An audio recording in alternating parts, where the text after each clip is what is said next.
Good afternoon, everyone. Good afternoon. Letting those in.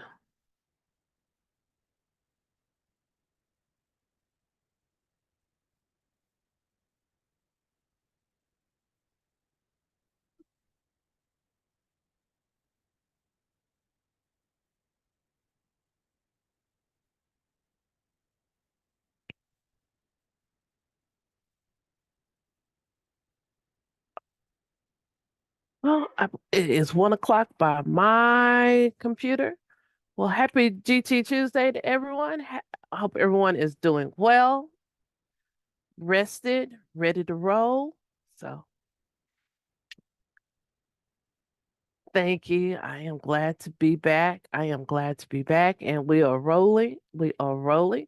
So, got a simple agenda today. Someone did ask about program evaluation, so I got some stuff for you, and we're going to talk a little about the state plan because I gave you some dates last time. Hopefully, you got a newsletter today. At least just some info, general. But I always like to start out with our wellness check. How's everybody doing out there? It's February. It's the end of the month. Yes, end of the month. A couple of days away. We'll be in March. March Madness, spring break, spring fever's already hitting. So, hey, Texas weather is showing out because, here we are. 90-degree weather already in February. So, all right. Glad to hear it. Good to see you.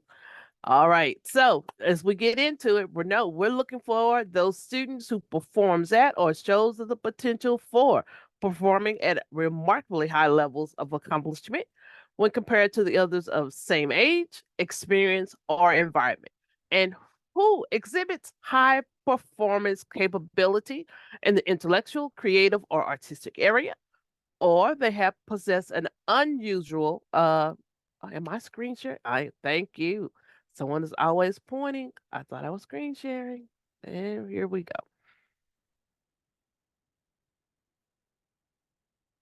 Thank you. I always got my people watching my back. I appreciate y'all. All right. So once again, here we go into it. And make sure I get my list together. So, looking at those students with the leadership capacity and also looking at those specific academic fields, because we know at certain age and certain grades, they are everyone there. All right. Everyone should be in or getting in. And then that is exhibited by our state goal and how we're looking at our student services there and what are they doing, how they're demonstrating their skills in self-directed learning, thinking, research, and communication. What are those products that they're developing, those innovative products, those performances out there so that you're building as they're building as we go forward. And then what are our high school students doing? How are they participating? What are they putting out those high performance products, those those professional quality products?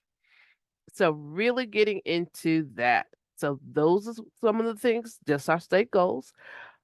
If you need information, remember we meet on for our GT Tuesdays, alternating Tuesdays between 9 a.m. and 1 p.m. So this is our 1 p.m. schedule. So the second Tuesday of the month that we do GT Tuesday is always in the afternoon. Our first one is in the morning at 9. So I will see you. I think about when I schedule March. So I always took an account for spring break because I know y'all are ready for it, not to try to do too much during that point in time. So we talk about everything around GT related, around access to services, state plan, or any topics that y'all like to choose from or to throw out to have a conversation about. We do that. All right. All right. So I see our friend Kristen here from TAGT. And Kristen, I'm going to give you the floor. If you have anything to share, I'm not sure. I didn't see Paulina, but I figure, well, I see you. I know you're here to talk today. All right. Great. Thank you so much for that. Welcome, Monica. Hello, everyone. Good afternoon. My name is Kristen Graham. I'm the Deputy Director of the Texas Association for the Gifted and Talented.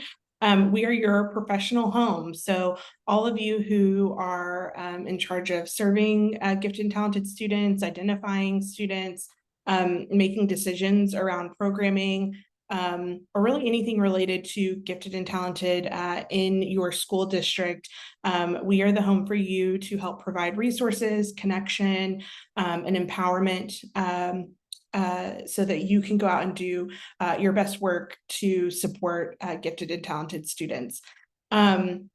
Primarily today, I just wanted to make sure that everyone has been registered for the leadership conference that's coming up March 24th through 26th.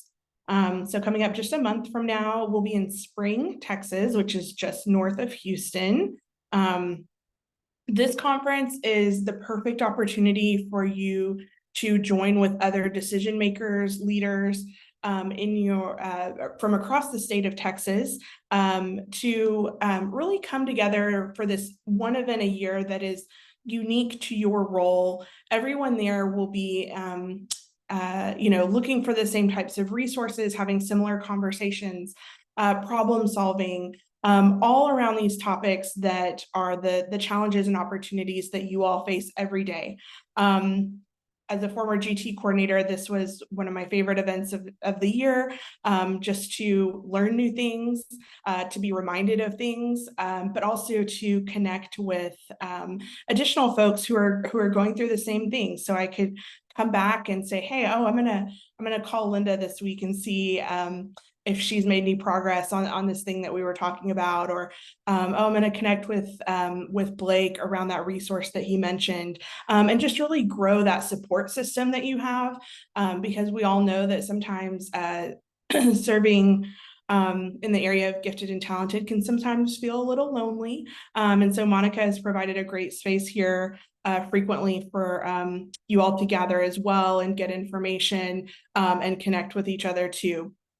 I do want to highlight that at this year's leadership conference, we have so many great sessions. I will put the link to our event app where you can browse all the session details. But we have 9 sessions this year at Leadership Conference dedicated to secondary programming, services, identification. College Board is presenting a session. We have a few other sessions related to AP needs. We know this is always a hot topic and an area where it feels like support and guidance feels thin sometimes. And so there is a wide array of sessions, one at every single time slot. And then I think a couple more for you to choose from, sessions on CCMR, lots of great topics. So even if you are the GT person in your district and maybe you're fortunate enough to also have someone who might be over advanced academics and they might not know about this event, please share this information with them because it will be super, super valuable on top of the array of other information and learning that will take place. So I really just wanted to highlight the leadership conference today. We're gearing up for our parent webinar also on April 2nd. We just opened up registration for our new coordinator boot camp that will happen in August. So I will put some links in the chat to some of this information, but we hope to see you next month in spring. All righty then. Thank you. Appreciate that great information. And hopefully we'll see everyone. I see most of you in spring at the leadership conference. I will be there. And so good chance to chit chat. Come by and see me. They're giving me a booth this time too, y'all. So come by and see me and chit chat if you got questions. All right. All right, so it was asked, and I try to meet the demand, program evaluation, and that's a simple conversation. So that's what we're going to talk about today. So really, I started out with just thinking about what are some of the tools, and some of you, thinking surveys, classroom observations, and focus groups. But really, then what you got to really think about when you're doing your program evaluation, we know that we're really looking at how well are we doing? But what is the purpose? Are you looking at how well you're doing with identification? Are you looking at student services, your curriculum, your instructional practices? Are you looking at your professional development? Or are you looking at your community involvement? Are you looking overall as you meet the goals of the state plan? So really thinking, what are you looking at? And then you're going to drop into your data review. What does your assessment look like? And when you really think about assessment, or is those tests doing their job? Is it pulling the students that you're looking for, or is it eliminating students from your program? Really thinking, is it a great fit? Did it, it might have worked 20 years ago, but is it working today or this year? And then really looking at what is our 5-year goal as we look at our programs. How close are we reflective of our student population in various areas as we look at that? Are we over identifying males? Are we, or over identifying females? Is it happening at same grade levels, different grade levels? Really thinking about that. When do our students fall out of GT? Is it 6th grade? Is it 8th grade? Is it 9th grade? Once they get to high school, what is happening there? And then really looking at student performance. What does that look like? How are our students performing in our pull-out programs or in our regular classrooms? What are we asking for when we look at our full inclusion programs? What is happening there to say students are being successful? So really thinking on those lines also. And then it might be looking at your professional learning. And we got some general questions that I will share in a few minutes. But really thinking, are we meeting a goal?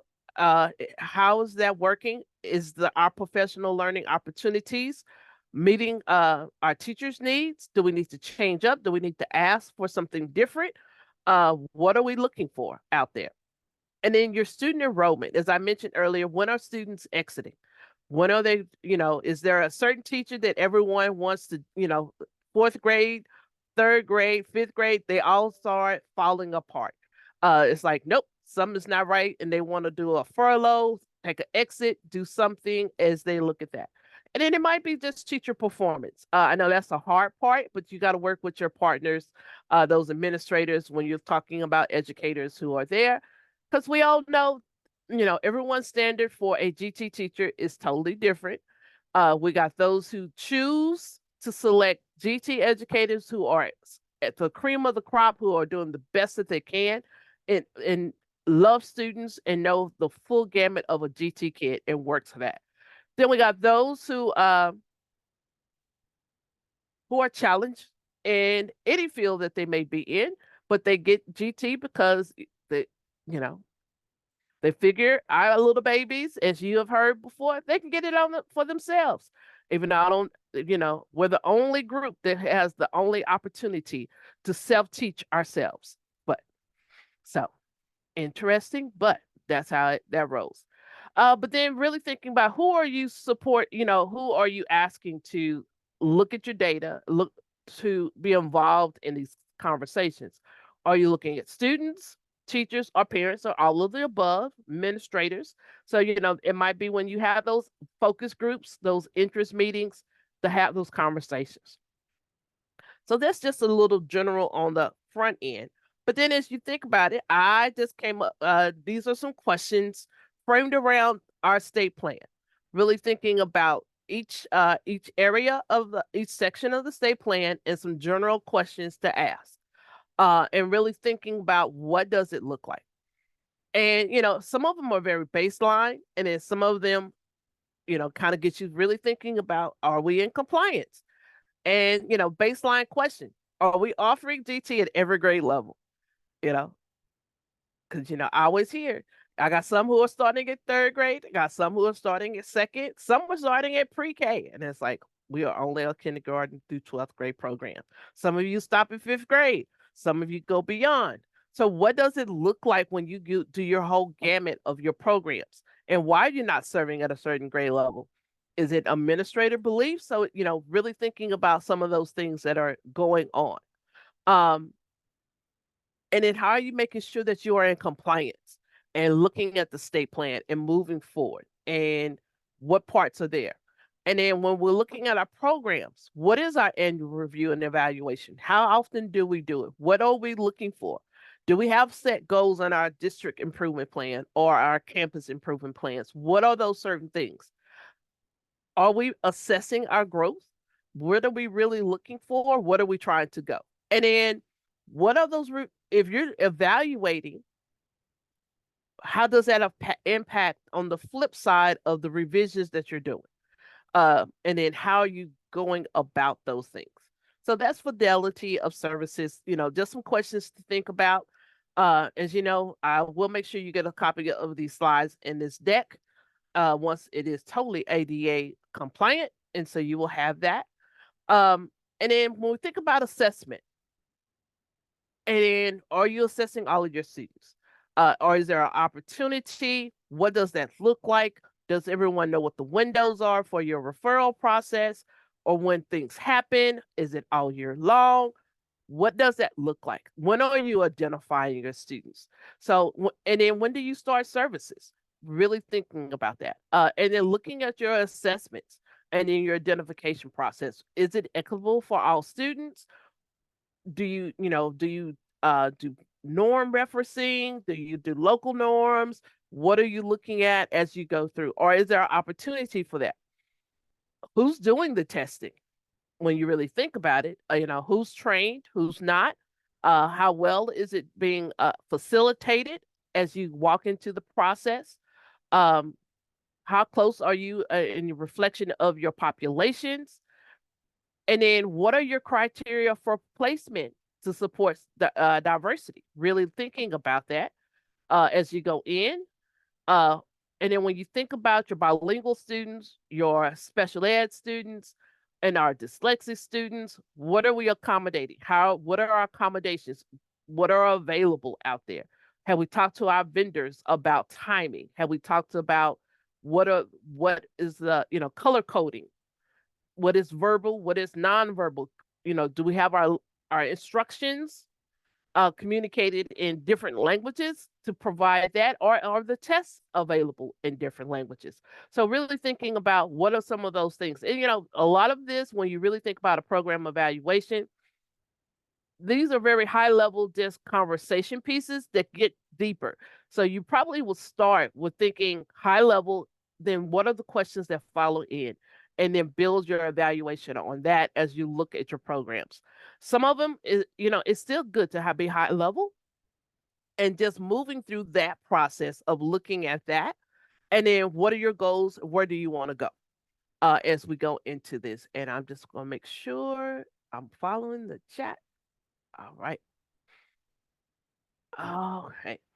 And stop me if you got questions, because I will give you opportunities for that. And here we go with service design and really thinking, what are those array of learning opportunities? Sometimes it's good for us just to know ourselves, but what is happening in your districts? What are those opportunities for learning that you are everyone knows and understands?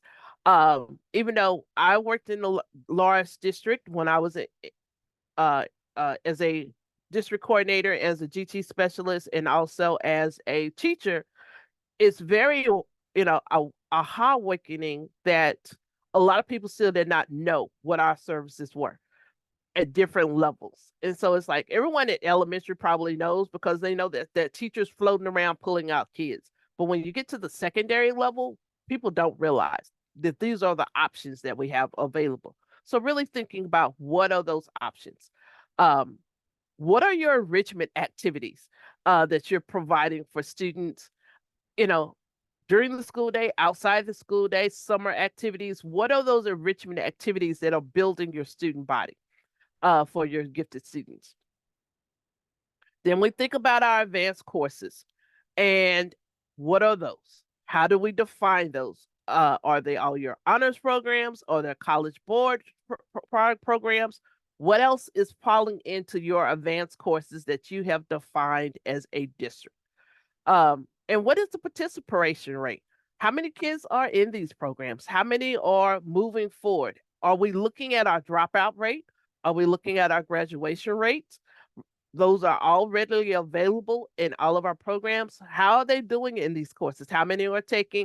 If you're using your, courses in SAT, PSA, what are the, how they're being successful? How are they being successful on STAR? And really looking at that. As you think about what programs, what classes are they doing better in compared to others?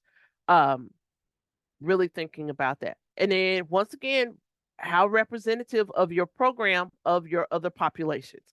How are those students doing in those programs, in those services? What does it look like? What does that mean fall out in your services? And then when you think about how much, to the extent do you supplement your program, testing calls for economically disadvantaged students. So when you're thinking some of your other activities, things that are going on, what is happening there on those levels? And then the level of instructional staff. Do you have enough people to provide the services that you're looking for, especially at all the different grade levels, high school, middle school, elementary typically will have, as we're moving into full inclusion, because that looks like where a lot of our districts are going, how are they training everyone? How are they getting everyone ready? What does that look like when we say this is our service design and we're doing full inclusion? What is the goal there? How are your educators understanding the conversation? What are your district coordinators that represent GT as a part of those PLCs? What does that look like as we talk about our instructional staff and meeting the needs of gifted and talented students at all grade levels? And then we get into curriculum and instruction. And then that is when you walk into a classroom, what are you seeing? How are we doing that? How are we addressing our curriculum? Are we partners at the table, or have someone that is representing GT at the table when the departments are developing their curriculum, their pieces, their lesson plans? What are we expecting? Are we part of that conversation, or are we set aside? Are we providing guidance on what does this look like in these programs? And then what guidance do you need? So let us know. If you need some more guides, more information on what does that look like, drop it in the chat. Tell me what you need. We can work it out. I'm a team of one, but I got 20 ESCs out there that can help support. I got other departments. So tell me what you need on this realm or any other realm, and we'll try to work it out to help support you. What enrichment activities shown as guides and as you're looking at it. Because I got a question today, so I'm gonna throw it out to the audience. When we think about enrichment activities, summer camps, what are you doing for summer camps? What are your options for summer camp out there? So, drop it in the chat if you have a summer program or you're using someone. What are your options out there as you're looking at that? What are those enrichment programs that you're sending kids to, or inviting companies to come out to be a part of your ESC or to provide services during the summer for students? Because schools, districts are asking for that. What are your options? What do you have out there? And then, is your curriculum regularly evaluated? Are you looking at it? Are you part of those conversations once again? What are we doing? How do we look at the materials that students are encountering? Are we going to those meetings? Are we doing those pieces out there to have those conversations to make sure that, it might be a little blurb that you put out every now and then on how to, modify one thing for another student. For our dyslexic students, these are the good color coding. This is a good process. So what are we expecting? How do we do that? Okay. And I want to say thank you to those who have dropped in the chat. I saw a whole list of things drop in, and I see my friend Blake dropping in info all the time. I appreciate you, Blake. All right, I got some good friends out there, y'all. I got some good support out there, and they support you also as we all work together. All right, so that's curriculum and instruction. Really thinking about what are our programs, what are you doing, what does depth and complexity look like in yours? What is that pacing? What is your acceleration look like? What are your acceleration options looking like? Are you doing, um, as someone asked about House Bill 2124, I know a lot of you have been doing your advanced courses, your um, scaffold math courses, and some of you have even scaffold English language arts courses that you have looked at middle school, 6th, 7th, 8th, and doing it a whole different way. How successful has that been? What have been the challenges? What are, what are the conversations? How have you improved that? We've done middle school advanced academics, with not English language arts, I'm sorry, with Spanish AP for years. And so what does that look like? We know that some of the challenges is the performance accountability system and some of the things that high school administrators don't want to let go for as they come into middle school, and then really thinking what are those conversation pieces and how do we get to that even playing ground that this is best for kids, not necessarily what's best for you as a administrator trying to meet a goal, but what is the best thing for a kid. And then also looking at for our curriculum instruction, who's collaborating with who? Are your librarians and teachers because they're working on projects? What are those resources in our libraries to help challenge our gifted students who need something more and beyond than the classroom? And then how are we making sure that what's happening in the classroom meets those needs? So, what are we looking at instructional materials? I know that is a challenge. But some things we can find, some things are prescribed. How are we helping our teachers move beyond? What, you know, I know we're working from, depending on your district, from a TA who is the new sub or a sub, all the way to a qualified, highly qualified GT teacher who are providing services to our kids. How do we work from that full gamut as we're looking at, as we're doing instruction? What is our inventory? What are the books that we're using and supporting out there? And then how are we doing purchasing those things? And then how we're ensuring that our materials are coming to our classrooms to stay in our GT classrooms. And so thinking of those things. Professional learning. So I know that one is the challenge. So how are we tracking our professional development hours? How are we keeping that? And then how are we making sure that teachers know and administrators, counselors know that they are the main source of documentation on how this looks and what is being tracked, because they are the main source, because there is no other repository. You're doing a favor by keeping it, but everyone else does not. Yes, Karen, I will make sure this is will be put out. I have to do accessibility on it, and then it will be posted on the website. But then if not, just shoot me an email if you want it before it hits the website. You don't care about accessibility, I will make sure you get a copy of it. And then so how are we making sure they meet the hours and maintain those hours and communicate that information? And then really looking at how are we making sure everyone's getting the required training and not cycling through, I had nature and needs for the last 5 years. It might be well and good for some, but it's not necessarily, there's some other options out there. There are other courses out there that are, that are being available to anyone and everyone. So really thinking about what are those services, how we're tracking them, thinking about how they're implementing them in their classrooms. Are we doing that turnaround to see how is it being implemented? We talk about depth and complexity, differentiated instruction. What is happening in those classrooms? Are we watching to see? Are we having those conversations? What is our window of, determining those times, as we go into those conversations? And then our family and community involvement and really thinking about what is your district's mechanism for parent outreach? Is it your websites? Is it, the parent portal? What are we using and how we're doing it? Or is it still the backpack that the kid carries home every day?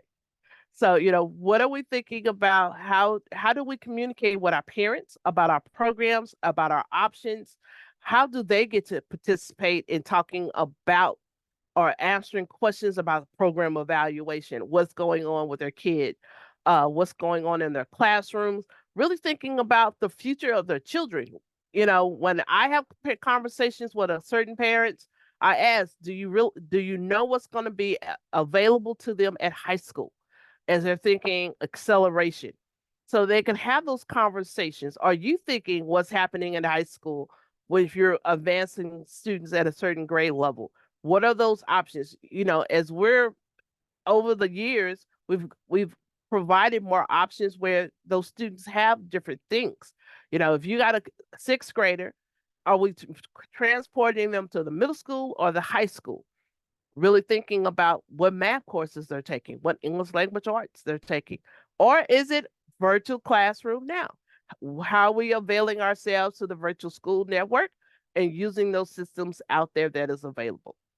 So those are just some general questions, questions I put out there for to think about as we talk about those different programs and those services, and then really thinking about that. We have developed a Fidelity implementation tool that I will probably bring out later on this year that you might want to consider, that goes a little bit more deeper into looking at your program, still by the state plan, but going a little deeper. And we'll do a run through of that. But any questions? Because I know people were dropping things in support, but I don't know if there were any specific questions other than, will you get a copy of this? Okay. And I got my summer camp programs. Okay. Any questions? And I like what y'all have dropped in the chat. So thank you. Because this is the community for it. All right. I see no hands. I see no hands. Okay. All right. So next thing, talking about the state plan. As you know, we're going to review the state plan and really talk about some edits and really some cleanup. And that's pretty much what our goal is. We've updated our work plan. So right now we are in the draft phase of any edits. Tomorrow is our first focus group meeting. But so we're going to have between now and the next month, our focus group meetings to have those conversations. So I will I do have the dates and the information. If you did not get the listserv, I will post that in a minute. But we will be taking it before the board in June, and then hopefully our rollout is in July. And so these are our 6 sections, as you know, of the state plan. And here are the dates, and let me drop. Aha. Yes. And it looks very tiny in there. I don't know why, but I think it's all there. Yep. So I dropped it in the chat. It looks tiny to me, so hopefully you can see it. Hopefully you got the listserv announcement with the Zoom links for you to attend, to register. We'll have they're 2-hour meetings, but as we know, we might not need all of them. If we need more time, I will definitely add in those times, add it in as we need it. But these are just opportunities to have a conversation, to put any recommendations out there as we look at the different processes of the state plan and the sections.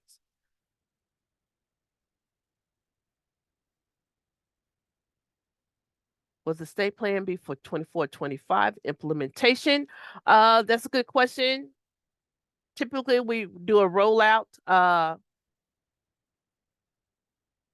as we look at that. So we just do a rollout of it and make sure that we are very courteous to know, because we know it takes a moment for certain things to update and change. So, all right. So I know if people are doing screenshots, you got your opportunity. And, all right. And then I just wanted to do, I just realized like I have a refresh people's memory, or if people have not seen some of our websites out there, is just to kind of acquaint you with some of the other tools and resources that we have out there. One, we have our Texas GT program implementation resource. If you need some guidance on building out certain pieces, looking at certain pieces, this is a great resource for you to use. It's very basic to starting out your programs, running it, and going from there. There are sample documents on there that you may use to support your work at the district level. Everyone knows our Texas Performance Standards Project. We are in the process of updating some of our videos, and so those some of those will still be there, and then we're going to add on some few more. Then we have our equity and gifted and talented education. That is our resource that was updated 2 years ago to include. We look at our social and emotional, our twice exceptional. We look at our emerging bilingual, and then we've really tried to make sure it was a student educator focus and a parent focus as we look at that. So really looking at a wealth of resources for you and those who are looking at how do I support my child and move forward as we go into our different programs and services. Then we got our toolkits, and toolkit 1 is really looking at supporting you with research, primary resources, how to look at those secondary things, really getting into that and moving forward. And then toolkit 2 is really about our secondary services, really looking at how to add in those advanced services, add in those advanced level strategies as you go into providing services there. So I'm looking at, so Sheila, the last month's video is not on our GT web page, our website, but it is available on the YouTube, TEA's YouTube channel. It's available there. I'm getting caught up, and so as I get caught up, I will make sure that everything is posted on on our GT resources webpage as I reframe that webpage, and so it will be posted as soon as possible. All right. Any other questions, wonderings, what ifs? Could we?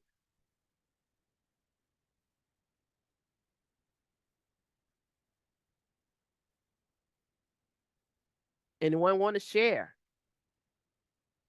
how they do program evaluation?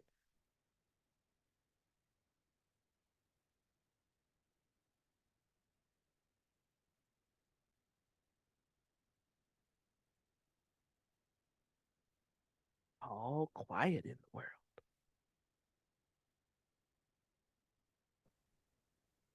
Monica, I'll share. Thank you.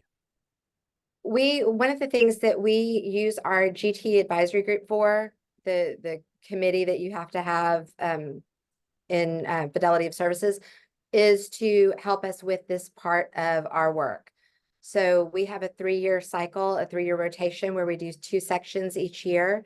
And we engage, we meet with our GT advisory group 4 times a year. And the first meeting, we introduce them to the 2 sections that we're going to be looking at. The second meeting, we answer any questions that they have about the 2 sections, solicit what kind of data they want to see as evidence. And then the third session, we provide them with the evidence and answer any further questions and kind of develop what goals we have based on what we found in our review. And then the last session is when we have kind of our action plan for how we're going to address anything that we found that needed attention during that review process. So it's worked really well for us. We're in the 2nd cycle of it. We did 2 cycles of it, or we did it the first cycle, the first 3-year cycle of it, and then we just started the second 3-year cycle now. All right. Thank you. See, it doesn't have to be complex, but it works. Anyone else want to share other questions?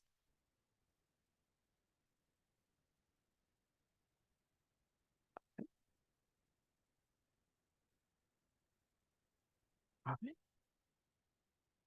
Anyone else have any other shout outs, happenings, things you want to announce that's going on in your districts and your regions in your areas? Oh, I got one. Yay! So last night we had one of our showcases. Each campus kind of is doing like a little pre-showcase leading up to the big showcase that we're doing on May 11th. And so last night we had one of our intermediate ones, and I think at one point there was probably 300-ish parents there, all crammed into the library looking at projects, and they weren't just like GT parents. It was a lot of like a lot of different groups represented at this project showcase. So I was just really super happy about the project turn or the showcase turnout, and that we actually had a crowd, because that doesn't usually happen. Great news. Great news. Hope you took photos. Or I someone did. took They're on our photos. Facebook page. They're on your Facebook. All right. Very good. Very good. Anyone else? Any other happenings? Shout outs. All right. I have a question. Yes. Know that the legislature, did they vote not to recognize the first week of April as GT week? They did not vote on that. It did not move forward. So TAGT still does recognize the first week of April as Gifted and Talented Student Week. Yeah, but it is not. We're still trucking. We're still trucking on that one. Okay, but we're good, like, because I want to emphasize that in the district. We're good for that. You are good to do that. Yes, you are. Thank you. All right. And yes, I think Kristen just dropped something in the chat about GT Awareness Week. And so, yep. All right. So just want to remind you where you can find the resources. As I said, I'm gonna update this page also. I got a lot on my plate, y'all.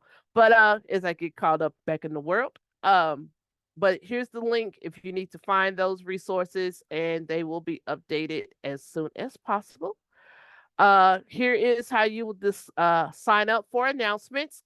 Go to our GovDeliver or on TA's website at the very top underneath the search bar. There's a link to sign up for updates. Sign up there, select Gifted and Talented. You have to do it yourself. There is no automatically I can enroll you. You have to do it yourself. And if you ever need to reach me, here is my contact information. I'm always available to reach out. Sometimes a text, I'm not a text, an email is faster than a voicemail. So, but I am here. I am here for you. And I want to say thank you. Happy February. And I will see y'all in March. So, have a great day, everyone.